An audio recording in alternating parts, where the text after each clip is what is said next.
It's 95 degrees in Arizona. You are 3 hours from the nearest town. Your AC just died with a grinding noise and burning smell. You limp to the dealership. The service advisor walks out and says, $2,740 for a new unit and installation. Here's the thing, the part that failed cost $12, a plastic capacitor housing that cracked from heat stress. But you cannot just replace it. The manufacturer designed it that way. I'm going to show you exactly what is failing inside your HVAC, why they engineered it to self-destruct, and what you can actually do about it before you write that check. Stick around because the one modification I will show you at the end could save you thousands and extend your AC's life by 5 to 10 years. The plastic control board housing failure. Let me show you what is happening on your RV roof right now.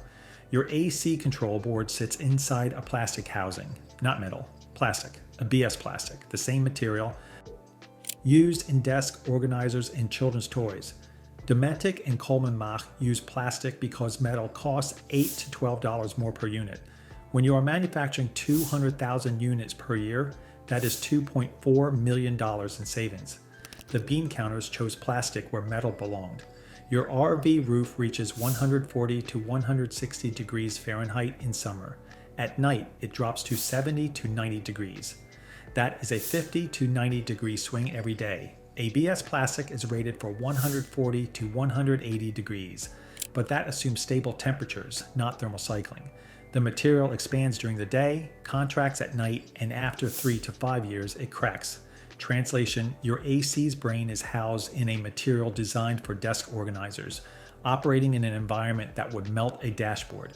When that housing cracks, moisture gets inside. Moisture plus circuit board equals corrosion. Corrosion equals failure. Your AC stops working not because the electronics failed, but because the housing failed. This is not a design flaw. This is engineered obsolescence. They know exactly how long plastic lasts in that environment, and they designed the warranty to expire right before the failures start showing up.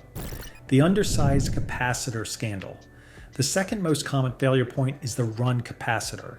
This is the component that helps your compressor start and keeps it running efficiently. When it fails, your compressor either will not start, or it draws excessive amperage trying to compensate, which burns out the compressor within weeks. Here is what they do not tell you. R, V, A, or C capacitors are spec'd at the absolute minimum tolerance instead of safe operating margins. A typical Dometic Brisk 215,000 BTU unit uses a dual-run capacitor rated at 60 microfarads for the compressor and 5 microfarads for the fan.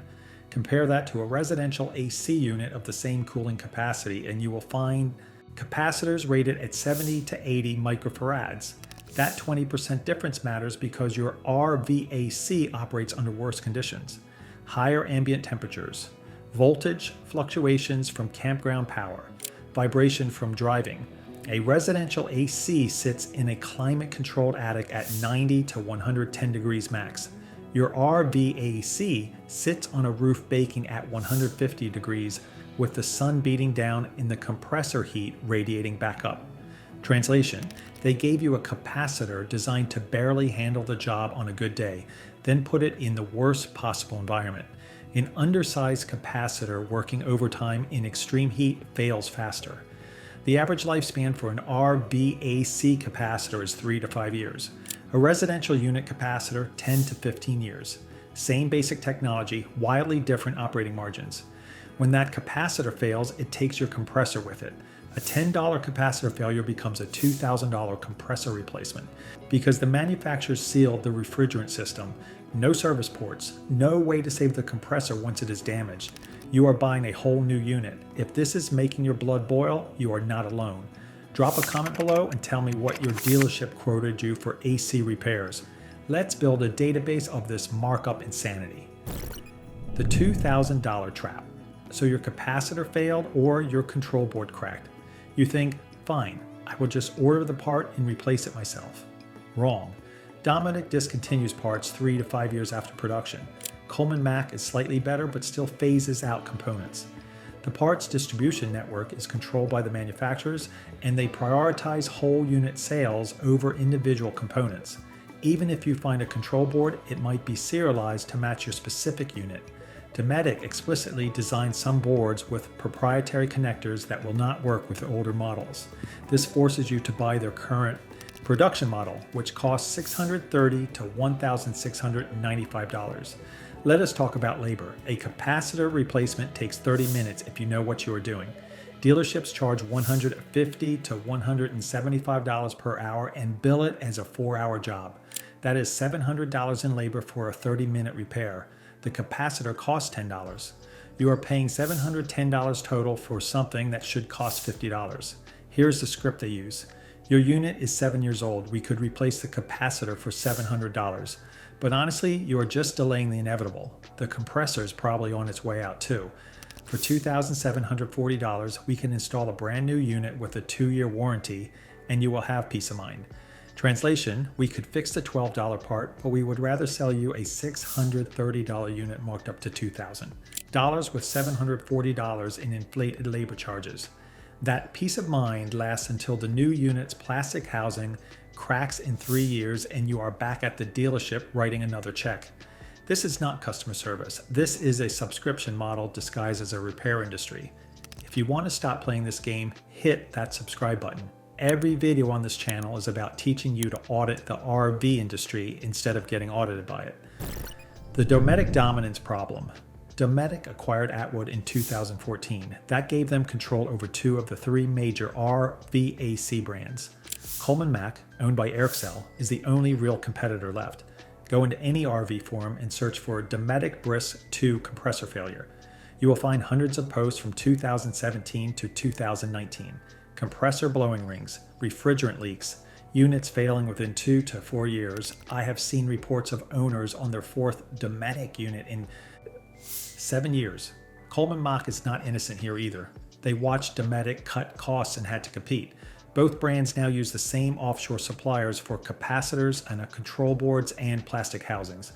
Coleman Mach units tend to last 1 to 2 years longer on average, but they are still playing the same game.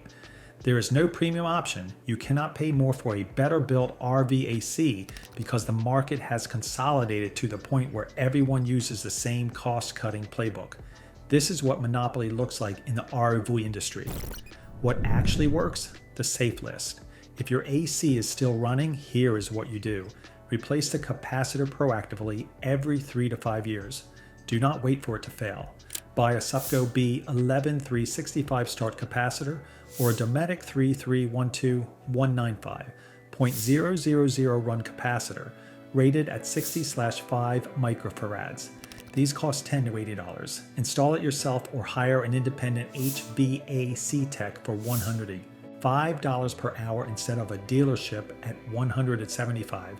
If you have an older unit with a plastic control board housing, seal the seams with marine-grade silicone sealant. This costs $12 and takes 15 minutes. It buys you 1 to 3 extra years by keeping moisture out. Stop going to RV dealerships for AC work. Find an independent HVAC technician with RV experience. They charge $105 to $125 per hour. Stock generic parts and are not incentivized to upsell you. Mobile RV techs are another option at $100 to $155 per hour. If your compressor has failed, replacing the whole unit is your best option. A new Dometic Brisk 2 costs $630 online. A Coleman Mach 8 costs $760 to $1,695. Install it yourself or pay a mobile tech $500 to $1,000. Total cost $1,130 to $2,695. Still cheaper than the dealership's $2,740 quote. Install a reflective RVAC cover or apply a white elastomeric roof coating. This reduces your roof surface temperature by 20 to 40 degrees Fahrenheit. Lower roof temps mean less thermal stress on plastic components, which extends their lifespan by 3 to 5 years. This is a $150 to $300 investment that saves you thousands in premature failures. Here's the game changer. Install an Easy Start 364 soft start module. This device reduces your AC's startup amperage by 75%, which means less stress on the capacitor, compressor, and electrical system. It costs $350 to $450 installed and can double your AC's lifespan. This is the modification I mentioned at the beginning. It works. Here's the thing, the RV industry treats AC systems like disposable appliances because they can get away with it. You paid $50,000 to $100,000 for your RV, and they installed a $500 AC unit designed to fail right in after the warranty expires. That is not bad luck. That is a business model. Here are 3 steps you can take today. 1. Order a replacement capacitor right now and keep it in your RV as a spare. When the failure happens, you are not stranded. 2. Find an independent HVAC tech in your area who works on RVs and save their number. Do not wait until you are desperate and the dealership is your only option. 3. Install a soft start module and a reflective roof coating this season. These 2 upgrades will pay for themselves the first time they prevent a premature AC failure. Do not let a $12 plastic part steal your summer. Subscribe to this channel for the deep dives the RV industry does not want you to see. I will see you in the next one.